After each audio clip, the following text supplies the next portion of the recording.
Bismillahirrahmanirrahim. Assalamualaikum warahmatullahi wabarakatuh. Perkenalkan, nama saya Pakri Muhammad Gipari. Saya berasal dari kelas 1B TTPL dengan nomor NIM 2107014. Di sini saya akan mempresentasikan mengenai biomonitoring dari materi 1 sampai materi 4. Yang pertama, untuk materi 1, biomonitoring. Pengertian biomonitoring. Biomonitoring adalah kajian pengukuran beban tubuh senyawa kimia beracun, unsur atau metabolitnya dalam zat biologi yang menggunakan indikator biologis adalah bioindikator. Jenis biomonitoring berdasarkan kategori minat komunitas pakar. Biomonitoring dapat dikelompokkan sebagai berikut. Yang pertama, bioassessment study. Bioassessment study mengaji kehidupan suatu komunitas termasuk fungsi dan struktur komunitas. Yang kedua, ada toxicity bioassessment. Toxicity bioassessment adalah melakukan kegiatan pengujian di laboratorium dan menganalisis dampak polutan terhadap bentuk-bentuk kehidupan atau tumbuhan dan hewan. Tujuan pengujian toksisitas adalah untuk menentukan apakah suatu senyawa atau sampel air memiliki potensi untuk menjadi racun bagi organisme biologis dan dampaknya. A. Penilaian toksisitas langsung, direct toxicity assessment. Yang pertama ada in vivo bioassay, yang kedua ada bioassay in vitro atau metode bioanalitik, yang ketiga ada epidemiologi, yang keempat ada pendekatan in silico atau in silico approach. Yang selanjutnya B, bioassay merupakan perilaku atau behavioral bioassay. Behavioral bioassay mengukur perilaku organisme secara kualitatif atau kuantitatif untuk seleksi dan menganalisis beberapa stimulus eksternal atau sebagai indikator keadaan psikis atau psikologis internal.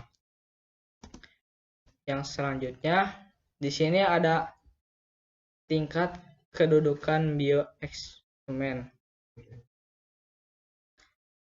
Yang tingkat paling atas ada bioma, adalah komunitas tumbuhan dan hewan yang memiliki karakteristik yang sama untuk lingkungan tempat mereka berada. Adalah bagian dari biosfer bumi.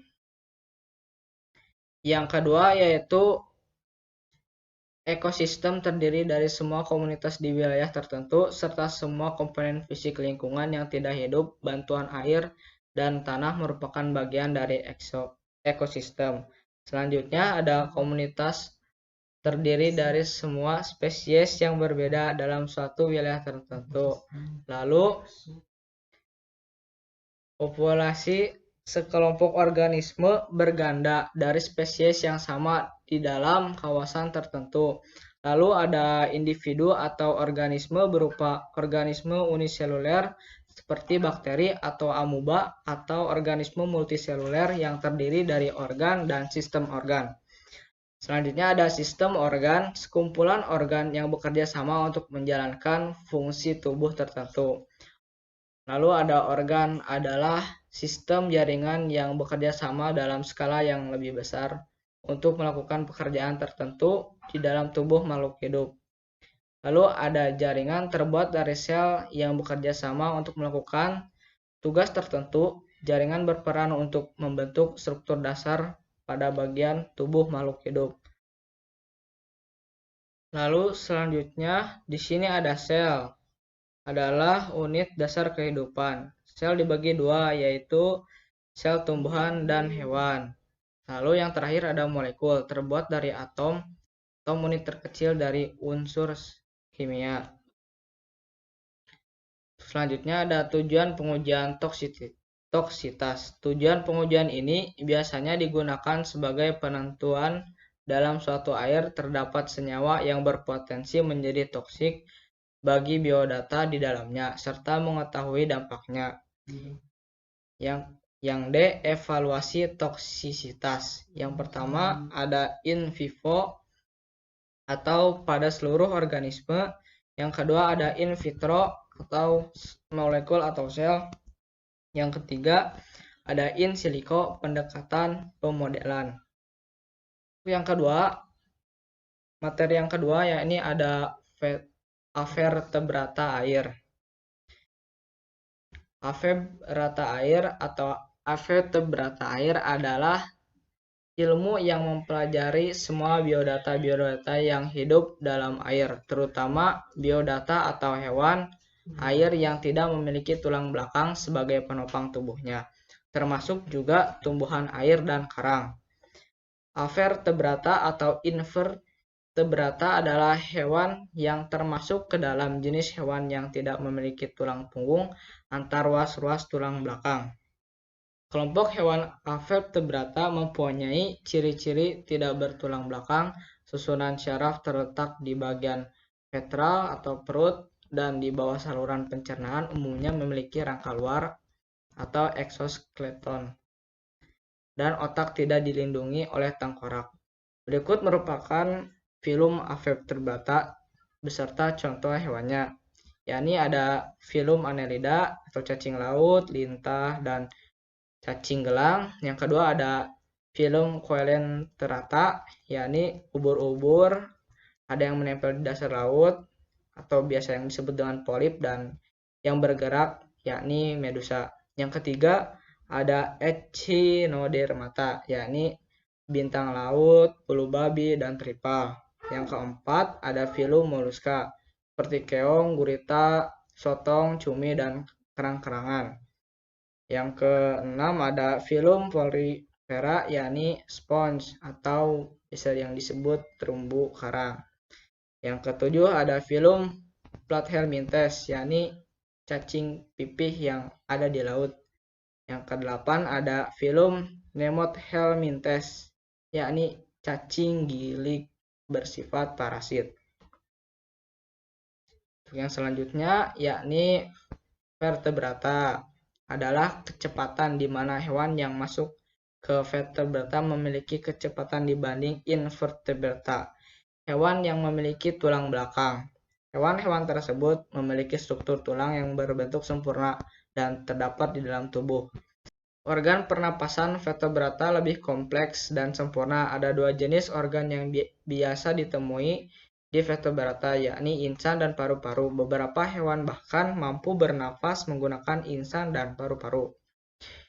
Perikanan berdasarkan sifat-sifat cara hidupnya. Yang pertama ada plankton, yakni organisme yang umumnya sangat kecil, hidupnya melayang-melayang di dalam air. Gerakan organisme ini sangat dipengaruhi oleh air halus dan dibedakan menjadi dua, yakni ada tumbuhan yakni fitoplankton dan hewan zooplankton. Untuk yang kedua ada nekton, yakni organisme yang dapat bergerak bebas. Yang ketiga ada neston, organisme kecil yang bersandar atau berenang di permukaan air. Contohnya ada serangga air. Yang keempat ada perifiton, organisme yang menempel atau merayap pada organisme atau benda yang lain yang menyumbul di permukaan air, contohnya bernakel. Yang kelima ada bentos, yakni organisme yang hidup di dasar perairan. Untuk yang materi yang ketiga, ekosistem air. Untuk ekosistem air, pembagian ekosistem ada pembagian ekosistem. Ekosistem adalah suatu sistem di alam di mana di dalamnya terjadi hubungan timbal balik antara organisme dengan organisme lainnya maupun dengan kondisi lingkungannya. Ekosistem terbentuk oleh komponen-komponen penyusun yang terbagi menjadi dua, yaitu yang pertama ada komponen biotik, yaitu komponen lingkungan yang terdiri atas makhluk hidup, yang terdiri atas produsen, konsumen, dan pengurai. Produsen merupakan organisme yang dapat menghasilkan makanan. Konsumen merupakan organisme yang tidak dapat menghasilkan makanan. Pengurai merupakan organisme yang berfungsi mengurai organisme lain saat telah mati. Yang kedua ada komponen abiotik, yaitu komponen lingkungan yang terdiri atas benda mati. Komponen abiotik terdiri atas tanah, air, suhu udara, kelembaban, dan cahaya matahari. Untuk yang selanjutnya, ada ekosistem air tawar. Ekosistem air tawar dikelompokkan menjadi dua, yaitu ada ekosistem air mengalir atau lautik, seperti sungai. Yang kedua, ekosistem air tenang, lentik, contohnya rawa, air tawar, rawa gambut, padang rumput rawa, kolam, dan danau. Danau juga dapat dikelompokkan berdasarkan produksi materi organiknya, yaitu ada yang pertama danau oligotropik, yakni danau yang dalam dan kekurangan makanan karena di fitoplankton di daerah teknik tidak produktif. Ciri-cirinya air sangat jernih dihuni oleh sedikit organisme, tapi banyak oksigennya. Yang kedua ada eutropik, yaitu danau yang dangkal dan kaya kandungan makanan karena fitoplankton yang sangat produktif. Ciri-cirinya adalah air keruh, terdapat macam-macam organisme, dan oksigen berada di daerah profundal. Ekosistem danau dan kolam terdiri dari 4 wilayah horizontal. Yang pertama, ada daerah litoral, merupakan daerah dangkal. Cahaya matahari menembus dengan optimal. Air hangat berdekat dengan tepi. Tumbuhan merupakan tumbuhan air yang berakar dan daunnya mencuat ke permukaan air.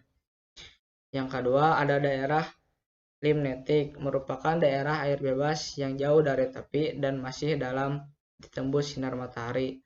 Daerah ini dihuni oleh berbagai fitoplankton termasuk gangga dan cyanobacteria. Yang ketiga ada daerah profundal, merupakan daerah yang di dalam yaitu daerah afotik, danau, mikroba, dan organisme lain menggunakan oksigen untuk respirasi seluler setelah dekomposisi detrus yang jatuh dari daerah limnetik. Selanjutnya ada total air di dunia. Total air terbagi menjadi dua, yaitu air laut dan air tawar. Persentase air laut sekarang 97,61%, sedangkan air tawar yaitu 2,39%. Air laut terbagi menjadi tiga, yaitu air tawar 79%, air tanah 20%, air permukaan 1%. Air permukaan dibagi menjadi beberapa bagian, yakni ada danau 52%, air sungai 1%, uap air 8%, kelembaban tanah 38%, dan air dalam makhluk hidup 1%. Jika diukur atau dibandingkan menggunakan grafik adalah sebagai demikian grafiknya. Ada air di dunia, air laut, dan air permukaan. Untuk siklus air bisa dilihat. Untuk dari air laut sendiri ada garam, air laut, lalu melakukan evaporasi, naik ke atas menjadi awan, lalu ada sinar matahari terhembus oleh angin dan menjadi hujan dan salju dan diserap oleh tumbuhan, lalu masuk ke sungai, masuk ke air tanah. Seperti inilah siklus air jika digambarkan. Yang selanjutnya ada blue dan green water dan air untuk lingkungan. Green water adalah bagian dari air yang sesaat setelah permukaan bumi akan menguap dan kembali naik ke atas angkasa, menjadi bagian dinamis dari daur hidrologi. Jumlahnya dapat mencapai 65% dari seluruh ketersediaan air. Blue water adalah sisa air yang menjadi bagian keseharian dari kehidupan manusia. Jumlahnya mencapai 35%. Bisa dilihat dari grafik ini yang dimanfaatkan sekitar 70% dan air di lingkungan sendiri 30%. Berwarna merah dan ini berwarna hijau. Nah, selanjutnya ada ekosistem air laut. Ekosistem air laut dibedakan menjadi 4. Yang pertama ada estuari muara. mempunyai air yang dangkal sehingga dapat tertembus matahari dan tempat bersatunya sungai dengan air laut. Yang kedua ada zona interdial atau pantai, letaknya berbatasan dengan ekosistem darat, laut, dan daerah pasang surut. Pantai dipengaruhi oleh siklus harian pasang surut. Yang ketiga ada zona neritik, bagian tepi benua atau pulau memanjang sampai ke dalam laut hingga jarak tertentu namun masih dapat ditembus oleh matahari sehingga fotosintesis dapat berlangsung. Yang keempat ada zona laut terbuka yakni oceanic, penetrasi cahaya hanya beberapa ratus meter saja. Habitat oceanic ditandai dengan adanya salinitas atau kadar garam yang tinggi. Untuk materi yang keempat, di sini ada biomarker. Biomarker yakni merupakan tanda-tanda terpapar efek atau kerentanan yang lebih awal tentang kemungkinan kondisi yang buruk. Untuk yang pertama, di sini ada konsep biomarker secara luas. Biomarker adalah penggunaan semua jenis parameter indikatif dan terdiri dari suborganisme, spesies bioindikator, ada spesies biomonitoring dan spesies sentinel serta indikator ekologi, misalnya keanekaragaman spesies. Secara sempit, biomarker dapat didefinisikan sebagai respon biologis terhadap bahan kimia atau sekelompok agen kimia, tetapi kehadiran agen atau metabolitnya di dalam tubuh tidak ditemukan dosis internal. Untuk yang B ada pengkategorian biomarker menurut Ghosh et al. 2015.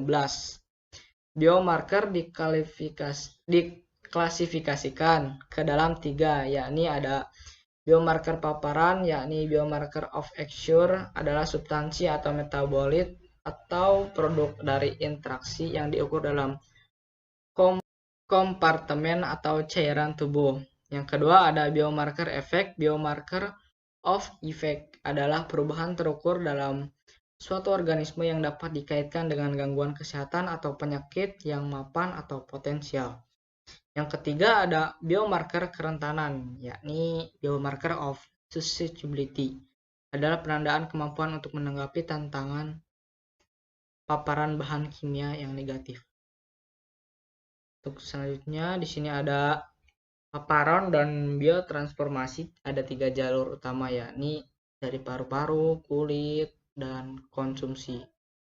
Paparan sistematiknya juga secara keseluruhan ada dosis internal dan dosis efektif biologis, terlepas dari sumbernya. Contoh biomarker yang dipelajari di laboratorium adalah metalohinesis atau MTS dapat digunakan sebagai penanda biologis untuk pencemaran lingkungan dan mengukur konsentrasinya.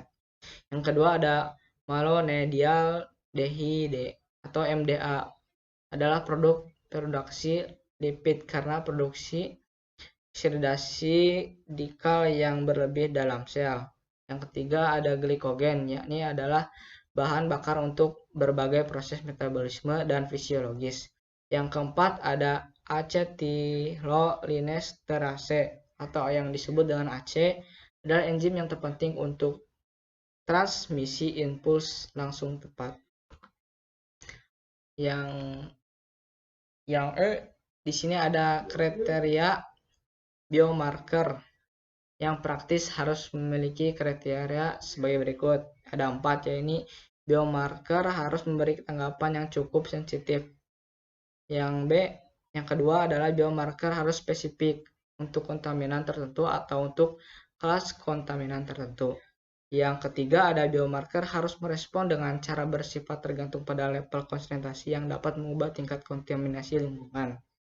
Yang keempat ada identifikasi variabilitas atau non-toxicological yang diidentifikasikan dalam variasi tertentu terkait dengan faktor-faktor biotik. Untuk selanjutnya di sini ada matriks biologi. Matriks biologi yang tepat tergantung pada jenis biomarker atau paparan efek kerentanan, dan jenis kimia senyawa induk atau metabolit yang mudah menguap atau tidak mudah menguap, hidrofobik atau hidrofobik, tidak stabil atau persisten, dan banyak lagi. Selanjutnya di sini ada etoksikologi. Menurut Leah 2018, etoksikologi adalah disiplin yang relatif baru dan pertama kali didefinisikan oleh Retaurut Rene, yakni bertujuan untuk dampak bahan kimia pada individu tetapi juga pada populasi dan keseluruhannya. Menurut BAT 2013, diklasifikasikan menjadi 3, yakni masuknya distribusi nasi polutan dan lingkungan, yang kedua masuk nasi polutan dalam organisme hidup biota, yang ketiga ada efek berbahaya dari polutan kimia pada konstituen biotik dan abiotik ekosistem yang termasuk pada manusia.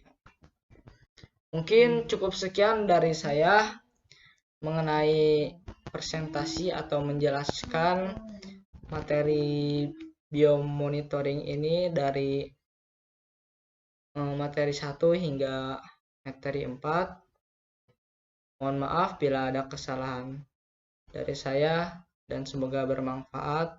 Wabillahi taufiq wa hidayah. Wassalamualaikum warahmatullahi wabarakatuh.